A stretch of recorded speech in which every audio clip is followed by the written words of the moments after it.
गुजरात राज्यना माननीय मुख्यमंत्री श्री भूपेन्द्रभाई पटेल साहेब આવતીકાલે 19મી માર્ચને ગુરુવારના રોજ પોરબંદરની મુલાકાતે આવી રહ્યા છે।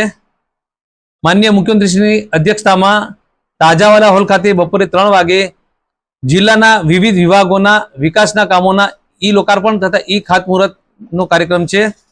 આ કાર્યક્રમ દરમિયાન કુલ 29 કામો લોકાર્પણના કે જેની કિંમત થાય છે 93.11 કરોડ અને ખાતમુહૂર્તના 16 કામો જેની રકમ થાય છે 263.71 કરોડ, કુલ 45 કામો 356.82 કરોડના જેના ઈ લોકાર્પણ તથા ઈ ખાતમુહૂર્ત થનાર છે। વિભાગવાર વાત કરીએ તો આપણે માર્ગ અને મકાન વિભાગના કુલ 14 કામો, વન અને પર્યાવરણ વિભાગનું 1 કામ, શહેરી વિકાસ અને શહેરી ગૃહ નિર્માણ વિભાગના 15 કામ, શ્રમ કૌશલ્ય વિકાસ અને રોજગાર વિભાગનું 1 કામ તથા ઉર્જા અને પેટ્રોકેમિકલ વિભાગના 14 કામો। આમાં મુખ્યત્વે જો વાત કરીએ તો વન અને પર્યાવરણ વિભાગ દ્વારા ઓડદર ખાતે રંગભાઈ મંદિર પાસે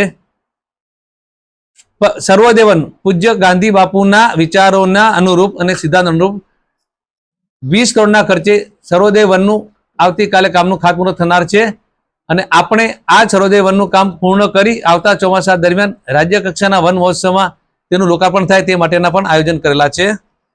આ કાર્યક્રમમાં પધારવા હું તમામ નાગરિકોને અપીલ કરું છું। સાથે સાથે મીડિયાના તમામ પત્રકાર મિત્રો અને ઇલેક્ટ્રોનિક મીડિયાના મિત્રોને પણ વિનંતી કરું છું કે આપ પણ આ કાર્યક્રમમાં પધારો અને અમારા આ કાર્યક્રમને આપના દ્વારા પ્રચાર પ્રસાર મળે।